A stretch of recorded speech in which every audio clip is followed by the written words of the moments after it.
Hi there. Thank you so much for sending in your wonderful questions. I really loved reading down your questions and having a think about what the answers to them are.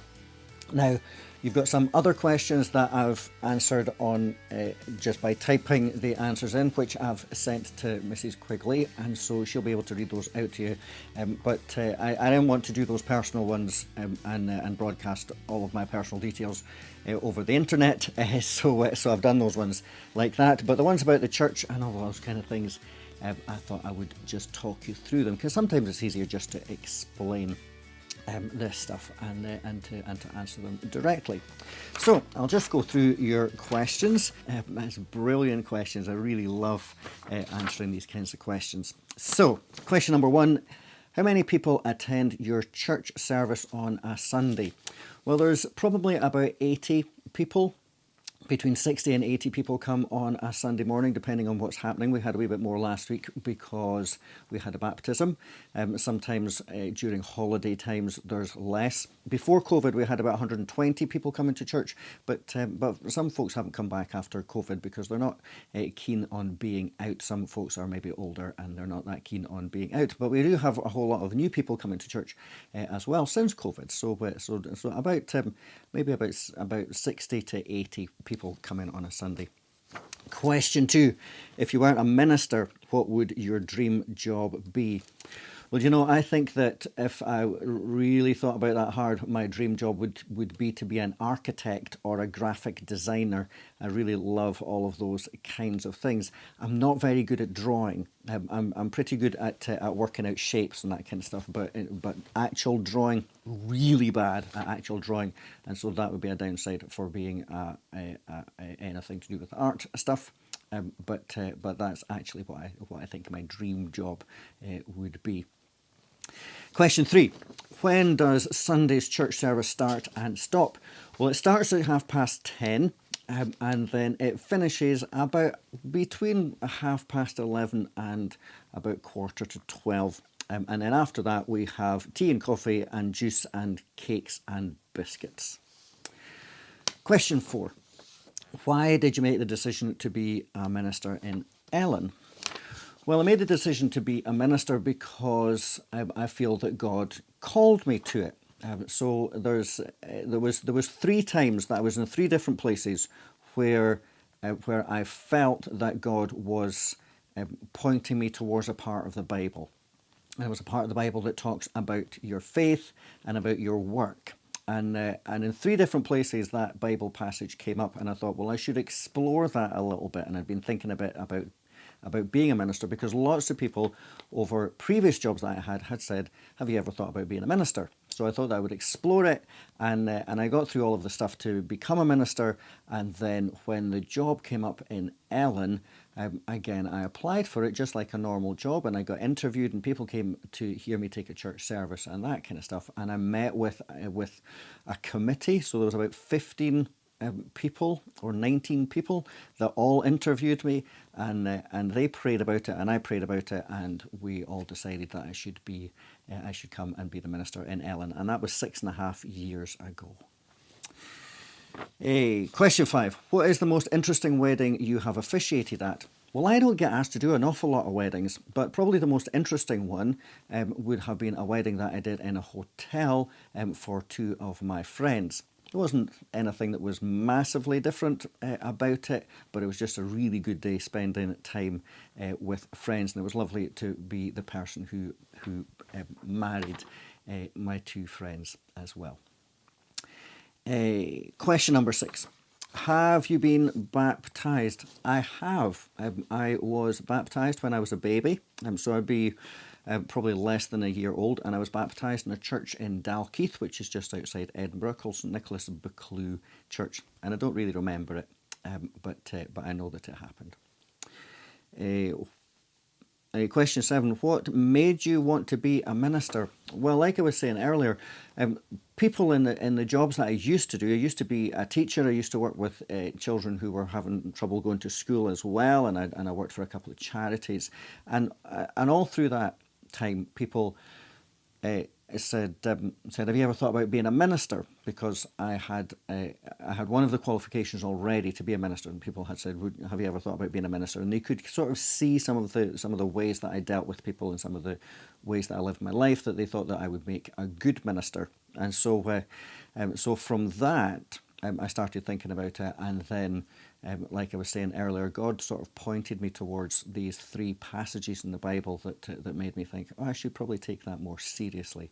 So really, God gave me that feeling that I should be a minister, and then people confirmed that I should be a minister. So it was a bit of God and a bit of other folks, and maybe God working through some of those other folks. What do children do? Question 8. What do children do at Sunday school? Well, they hear a Bible story, and they eat snacks, and they play some games, and they eat snacks, and they do some crafts, and they eat snacks, and they sing some songs, and they eat snacks, and they share some news, and they also eat some snacks. Question number 9. Do people stand up or sit down when they're being baptised? Well, if you're an adult and you're being baptised, then generally you stand up. If I'm baptising somebody in the sea, like you saw in the video, then they start standing up and then they go down and then they come back up again. If you're a baby, then you're probably not able to stand, and so then either mum or dad or guardian or whoever it is that is looking after you at home, or me, will hold you, and then you get baptised that way. So, question number 10. What is the name of your favourite hymn? Well, there's all sorts of hymns that I love, and there's one called Love Divine.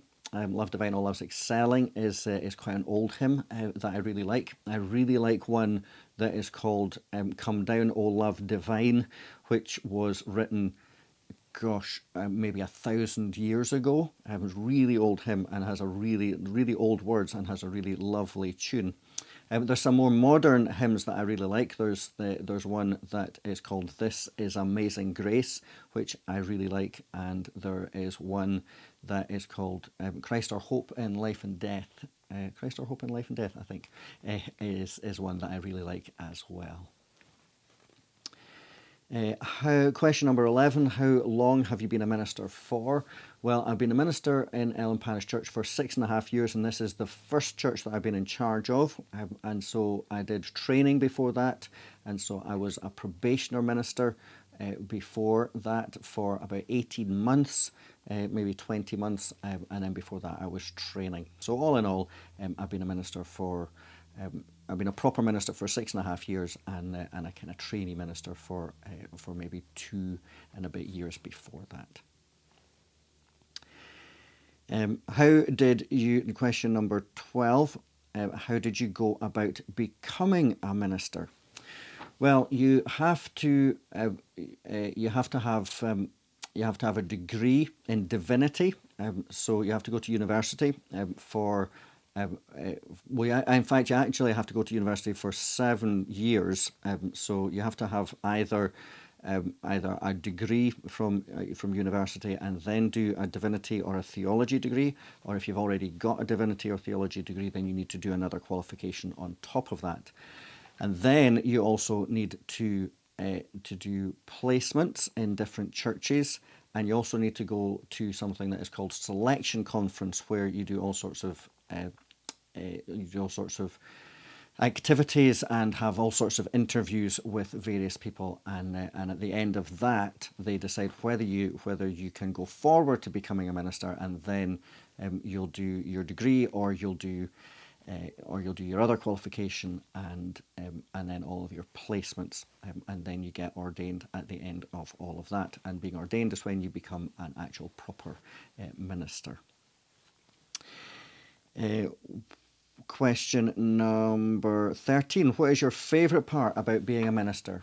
I think my favourite part about being a minister, I really like leading worship. So I like the Sunday morning bits. I like preaching. I like telling people about the Bible and explaining the Bible to folks, because I used to be a teacher, so I quite like doing that. I like spending time with people. I like kind of discussing what the faith is all about. So some of those are some of my most favourite parts of being a minister. Number 14. That's a really good question. A really good question. Why do people go to church on Sundays?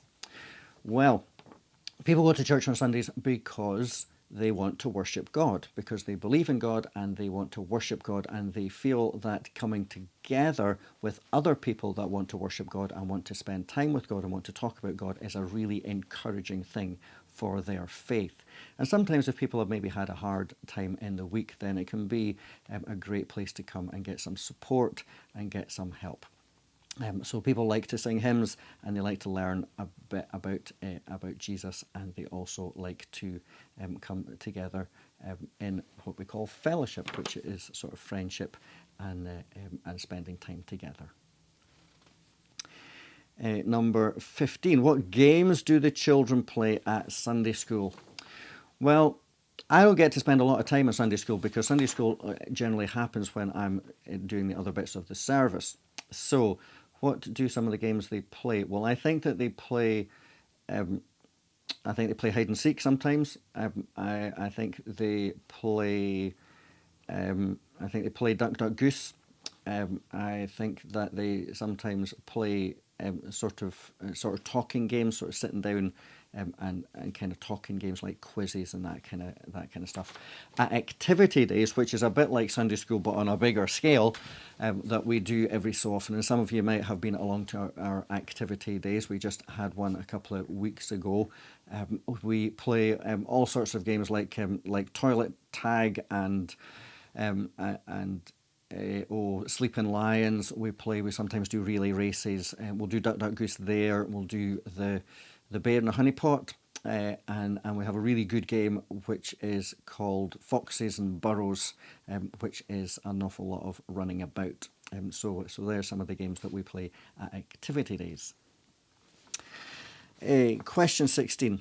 Do ministers get paid for doing their job? Yes, we do. I do get paid for doing the job. That's how I make sure that Nicola and James and Daniel get to eat. Question 17, have you always been a minister? No, I've not always been a minister. I used to be a teacher. I was a primary school teacher and a secondary school teacher as well. I also worked for a couple of charities. So I worked for Bernardo's, and I worked with children who had behavioural problems and who were finding it difficult to go to school. I also worked for a charity called Edinburgh Young Carers, where I set up a project to raise awareness of the issues that young carers have to deal with, and I set that up to be a project that ran across all of the schools in Edinburgh. Question 18. Can you tell me about the weirdest wedding you have ever taken? Well, again, I don't do an awful lot of weddings. I had a wedding where they had a James Bond theme, but I didn't see an awful lot of James Bond during the wedding. That's probably a good thing. So that's probably about the weirdest one that I've done. I did an outside wedding. I once played at a wedding on a beach, and I took a wedding that was in a garden. So that was a wee bit more weird than just normally in the church. Question 19. How many schools do you go to as a minister? Well, I go to all of the schools in Ellon and a couple of schools that are outside Ellon. So I do, in normal times, I do Ellon Academy, I'll do Auchterellon Primary, Meikle Primary, Ellon Primary, and also Tipperty Primary and Slains Primary. So I think that's six schools that I go to. Question 20. Have you climbed to the top of the church? Well, no, I haven't. The bit that's got the bell in it that you see outside, I have never climbed up there. And there's not steps to go up there. You have to go on a big kind of forklift lift type of thing in order to get up there. There's a hatch in the ceiling of the church, and there's a big long ladder that you have to climb up to go up there. And I've never been up there yet, but it's definitely something that I'd want to do at some point. I just need somebody to go up there with me. I'm kind of scared a bit of heights, so it's maybe a bit more. I need somebody to kind of help me or to clip me onto a ladder to do that because it's quite high up. Question 21. How old were you when you became a minister? I was, I think, 39 when I became a minister. Started my training when I was about 36 or 35 or something like that. Question 22. Does your church have Christmas parties? Yes, we do. In normal times, we have a Christmas party. Generally, we watch a film and then have a snowball fight afterwards, and Santa comes and gives out presents. During COVID, we weren't able to have a party, but we did some stuff online. And this year, we're going to have a film night again. So not running about kind of parties, but sort of film night kind of parties, and we'll see what else we put into that film night just to make it lots and lots of fun. Question 23: how many baptisms do you do every year? Maybe like 2 or 3. So we hadn't had any over COVID, and then last Sunday I got to do one baptism, and there's another maybe 2 or 3 that are coming up that hopefully I'll get to do in the next little while. 24. Do baptisms happen in the church, in a pool, in a river, or in the sea? Well, if I'm baptising a baby, then that tends to happen in the church where I use the font. If I'm baptising somebody that's maybe your age, then we would probably still do that in church, but you would kind of stand while I did it. If it's an adult, then they can either be baptised in a pool, which we would hire, or they would be baptised in the sea. So I've done sea baptisms and I've done church baptisms, never done one in a pool yet. Question 25. How old is the church? Well, the church is about 250 years old. It was built in 1777, but there's been what they call a site of Christian worship, so something like a church on that site since about 1123, so nearly 1,000 years. Question 26. Who keeps the church nice and clean inside and out? Well, Bob keeps the church clean and nice and inside and out. He is our Kirk Centre caretaker, and he looks after the church and the Kirk Centre, and he does all of that cleaning. And also folks that go to the church, we generally tidy up after ourselves.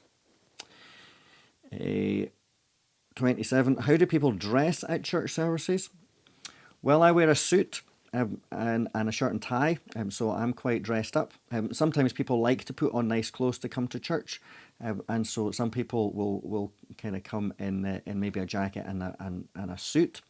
Some other people will come in a kind of nice top and trousers. James comes in his jeans. If I could get away with that, I would come probably in my jeans. And a lot of other people just come in jeans and a shirt. Daniel sometimes comes wearing a crash helmet.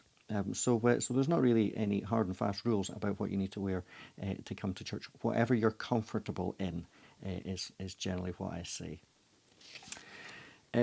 Question 28. Do lots of people stay for tea, juice, cake and biscuits after church?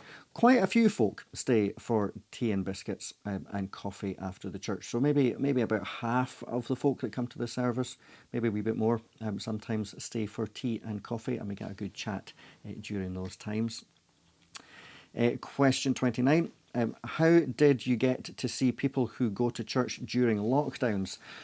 Well, when I wasn't allowed to visit anyone, it was really hard to see people during lockdowns. So I would phone folks, and I would spend a lot of time putting stuff up on Facebook so that folks could see me, and then they would get in touch with me. Sometimes we would see folks in their gardens. So I did some garden visits while during lockdown, and then we did Zoom. As well, so if people were able to Zoom or FaceTime, then we saw folks that way as well. Question 30. What changes did you need to make to your church because of COVID? Well, when COVID first happened, we couldn't have services, so I took all the services and put them online. So that was a massive change. So I recorded all the services and did videos, and we made videos of all the hymns that we were singing and all of that kind of stuff. Then when we were allowed to open again for services, we had to keep everybody separated. So the church used to have about 300 chairs in it, and then we reduced that to about 50 chairs, and so people were all 2 meters apart. And then now that we don't have to distance quite so much, we've got maybe 110 chairs in the church, and they're set on a bit of a curve, just like you saw. And so we made some of those kind of changes. We made a bit of an area at the back so that we could have our tea and coffee with a bit more room. So that's some of the changes that we made for COVID. Question number 31, how many funerals do you take each year? Well, Ellon Parish Church probably has about 70 or 80 funerals a year, which means that we do about one a week, sometimes 2 a week. And thankfully I have a couple of folks, Peter and Janet and David, who help out with funerals. So I take slightly less than that. So I'll maybe take 40 or 50 funerals a year, and then the other folks take maybe 20 or 30 funerals in the year. So there's quite a lot of funerals actually. Question 32, how many rooms are in the church? There are 3 rooms in the church. So there's the church building itself, and then there's what we call the wee chapel, which is where the Sunday school meet. That's on the side, and then a room called the vestry, which the vestry is really where the minister we used to have his office, and I have my office in a house here, so I don't have the vestry like that. So the vestry is just a space, and where our group called Illuminate, which is for teenagers, meets as well. Question 33, when was the stained glass windows made? Well, they were made around about the 1960s, so about 50 or 60 years ago. So they're quite modern in terms of stained glass windows. Yeah, and they're really nice. I really like the stained glass windows. So who made the stained glass windows? Well, it was monks at Pluscarden Abbey made the stained glass windows, and I think it was some of the last stained glass windows that those monks made. Then question 35, what materials were used to build the church? Well, the church is built of granite and concrete. So the porch out the front is built of concrete, so it's concrete blocks, and the church itself is built of granite. And then the bit on the side of the church, the wee chapel and the vestry, I think that's built of granite as well. It's got a slate roof, and the inside of it is made with wood. It's got a wooden floor and wooden seats. Question 36, what is your favourite thing to do at church? Activity days are some of my favourite things to do at church, because I get to be really silly. I really like that. And leading worship, spending time with folks, I really like that as well. Yeah, and so those are some of my favourite things about that I get to do at church. And then question 37, is it warm in church? Well, a lot of churches are cold. Ellon Parish Church is not cold, which is a great thing. We have to leave the doors open at the moment because of COVID, so it gets a wee bit chillier than normal, but it is really warm in Ellon Parish Church because we have amazingly underfloor heating. It's called ground source underfloor heating, so it's quite environmentally friendly, and the heat comes up through the floor. So if you want to be warm in Ellon Parish Church, then you just need to lie down on the floor, and you can kind of feel the heat coming up through there. And it's always warm because the heating is on all the time, because it runs better like that. And apparently it's more eco-friendly to leave the heating on all the time because of the way that it's made. So, hope that you got something from those answers. Thank you for those amazing questions. They really make me have to think about why I do things and what happens. If you've got any more questions, then you can let me know. But I think we've probably covered most of that. And have a good rest of your day. And hopefully I'll see you all very soon. Bye for now.